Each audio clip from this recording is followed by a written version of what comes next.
दोस्तों, आज का बहुत इंपॉर्टेंट वीडियो यानी एमओडी सीजीडीए के अधिकारियों से एक्स सर्विसमैन के संगठन की बात हुआ। बात नहीं, एक ऑफिशियल मीटिंग हुई और उसमें उन्होंने 7 एजेंडे रखे वो कि जेसी और जवानों के।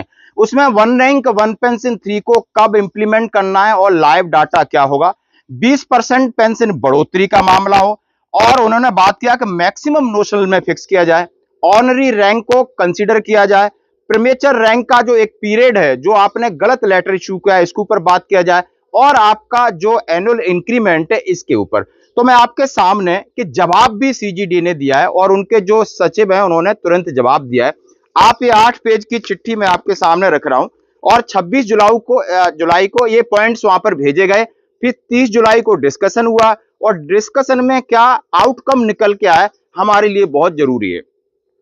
तो ये संगठन है इंडियन एक्स सर्विसमैन मूवमेंट, जो एक रजिस्टर्ड संगठन है जिसमें अफसर भी हैं, जेसीओ और जवान भी है। दोस्तों, उन्होंने लिखा है, मौली सेन गुप्ता जो सीजीडीए की है सचिव हैं, और सीजीडी आप समझ सकते हैं controller general of defence account, जो एमओडी के अंतर्गत काम करता है। फाइनेंशियल जितने इंप्लीमेंटेशन है, फाइनेंशियल जितने भी जमीन पर आपको चीजें मिलनी है उनके सीधा आदेश यहां से आता है। तो कौन कौन से सवाल थे इनकी तरफ से, जनरल सतवीर साहब थे और ग्रुप कैप्टन वीके गांधी और ऑनरी लेफ्टिनेंट कामेश्वर पांडे साहब और एक और एनसीओ था। पहला पॉइंट उनका था कि आप वन रैंक वन पेंशन के बारे में, latest position of one rank one pension equalization due since 1 July 2024, when can we expect the government letter, are you table and ready, यानी इसके ऊपर आप क्या कर रहे हो, क्या आपकी टेबलें तैयार हैं, ये पहला सवाल है। जवाब इकट्ठे बताऊंगा सवाल। उन्होंने दूसरा सवाल है कि more than 30 veterans have the case of increase pension of 20% instead of after 8 years, यानी 80 साल के बाद आप 20% पेंशन दे रहे हो, लेकिन 30 लोगों को जजमेंट मिला है सुप्रीम कोर्ट का, हाई कोर्ट का, कि आप 79 ईयर्स कंप्लीट होने के बाद दे सकते हो। इसके बारे में क्या जवाब मिला?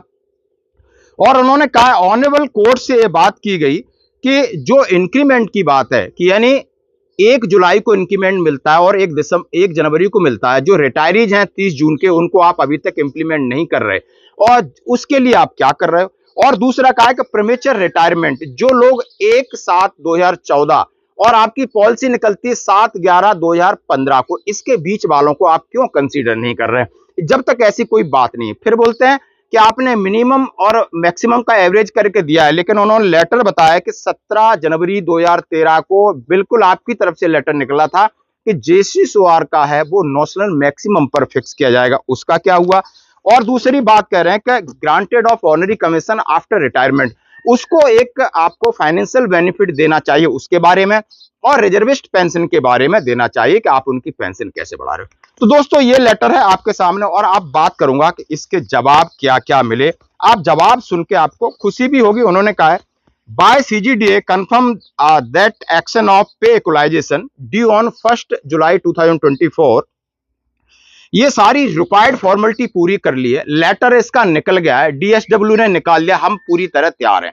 बट हम लाइव डाटा के बारे में हम आपसे बाद में बात करेंगे कि हम किस तरीके से फिक्स कर रहे हैं, क्योंकि अभी सैनिक संगठन चाह रहे हैं कि आरओपी 3 की टेबल निकलने से पहले आपने किस तरह डाटा लिया है एक बार हमें टेबल पर रखो और हमारी बात करो, कहीं आप जाके इसके साथ ऐसी चीजें ना हो जाए कि हमें फिर परेशानी है जेसू जवान की फिर न बढ़े। इसलिए बड़ा स्ट्रिक्टली ये काम अभी चल रहा है। तो उन्होंने कहा है लगभग ये सारी चीजें रेडी हैं और टेबल जैसे ही रेडी हो जाएगी और टेबल एक बार चेक हो जाएगी हम आपको दिखाएंगे और उसके बाद हम इसको इंप्लीमेंट कर देंगे, और उन्होंने कहा है 15 अगस्त के पहले आपको इंप्लीमेंट हो जाएगा। तो ये ओआरओपी 3 के बारे में थी।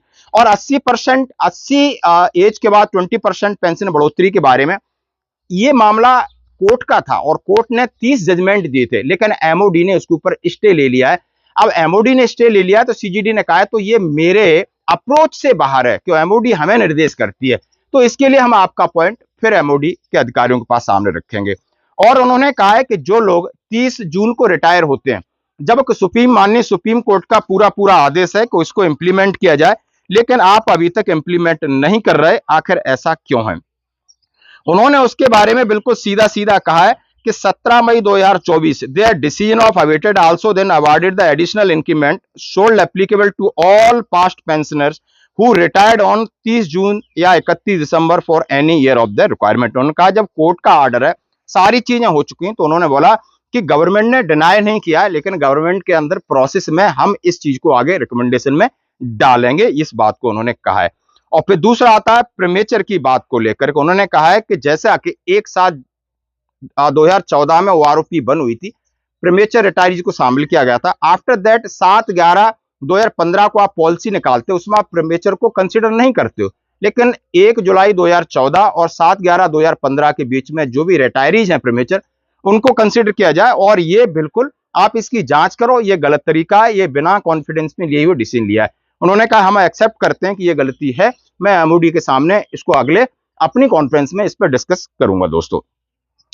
अब उन्होंने कहा है कि सबसे बड़ा पॉइंट था कि मैक्सिमम, जैसा हम अभी समझ सकते हैं कि सेम लेंथ और सेम रैंक ऑफ सर्विस के हिसाब से यदि आप हवलदार हैं तो 24 साल सर्विस का जो भी एयरफोर्स का है, नेवी का है, आर्मी का, उसका मैक्सिमम जिसकी है उसके हिसाब से फिक्स किया जाए। और इसका लेटर है 17/1/2013 को, यानी 17 जनवरी 2013 को। इस पर सीधा जेशुआर का सिर्फ मैक्सिमम पे फिक्स किया जाए, ये डिसीजन मिल चुका था, लेकिन इसका 7/11/2015 को बदला क्यों? हु इज रिस्पॉन्सिबल और व्हाट इज द एजेंडा? इसके पीछे क्या एजेंडा है, क्या नीति है? फिर इसके बारे में कहा कि ये बिल्कुल सही है, आपने जो भी तथ्य सामने रखे हैं बिल्कुल सत्य है, लेकिन इसके बारे में अगली मीटिंग जो भी है, हमारी फर्दर मीटिंग उसको रखेंगे। और सीजीडीए ने कहा है कि नहीं, बिल्कुल सीजीडीए के सामने सारे एविडेंस के साथ, आप देख सकते हो 8 पेज के एविडेंस, लेटर, मीटिंग, मेमोरेंडम और पूरी पॉलिसी लेटर बने थे। जब पॉलिसी लेटर बन गए, नीतियां बन गई, तो फिर बदलाव ऐसे क्यों बदलाव किए जहां पर सीधे सीधे जेसू जवानों को घाटा हो रहा है? और रिजर्विस्ट पेंशन के बारे में उन्होंने बात किया, ऑनरी कमीशन के बारे में बात किया कि ये ऐसा पॉलिसी में नहीं है, ये हमारे अप्रोच से बाहर है कि यदि कोई भी बंदा रिटायरमेंट के बाद उसको ऑनरी कमीशन मिलता है, जैसे कि 15 अगस्त और 26 जनवरी को कुछ ड्यूरिंग सर्विस मिलते हैं, उनको मॉनिटरी बेनिफिट मिलते हैं और बाद में मिलते हैं उन्हें नहीं मिलता है, तो ये मेरे अप्रोचेबल नहीं है, ये ऐसी पॉलिसी है नहीं। अब आप पॉलिसी की बात करोगे तो आपको आगे इसका पॉइंट रखा जाएगा दोस्तों। लास्ट में रिजर्विस्ट पेंशन की बात की, वो जबरदस्त बात की। उन्होंने कहा है कि ये रिजर्व स्टाफ ने जबरदस्ती भेजे, उनकी पेंशन भी ओआरओपी के तहत हमेशा बढ़ाई जानी चाहिए। तो दोस्तों ये सारे पॉइंट है, उन्होंने कहा है कि इससे जवानों का मनोबल पर सीधा प्रभाव पड़ रहा है। जवान एजिटेशन कर रहे हैं, जवान मेमोरेंडम दे रहे हैं, जवान जाग गए अपने हक के लिए, जवान आपसे मांगना शुरू कर देंगे, रोडों पर आएंगे। और जो सर्विस का ड्यूरिंग सर्विस में उनके मनोबल पर असर पड़ता है। रिटायरीज लोग बहुत परेशान है कि आपके जितने उनके वेलफेयर जो भी मेजर्स हैं, और सारे एक बड़े एविडेंस के साथ, आप देख सकते हो ये 8 पेज का लेटर है और इससे प्रॉपर मिनट्स बाहर निकले कि मीटिंग के बाद क्या क्या हुआ है। तो दोस्तों इसको जरूर शेयर करें। आप ये ना समझें कि आपकी बात, आपकी आवाज को ऊपर तक नहीं लिया जा सकता। आप बिल्कुल सतह लेवल पर, यानी जमीनी लेवल पर इसकी बातें हो रही हैं। सीजीडीए का आपने रिस्पॉन्स देख लिया, एमओडी का देख लिया कि एमओडी बच रही इस बात से कि हम ज्यादा बेनिफिट दें। ये आपको सामने इनकी मंशा से साफ नजर आ रहा है।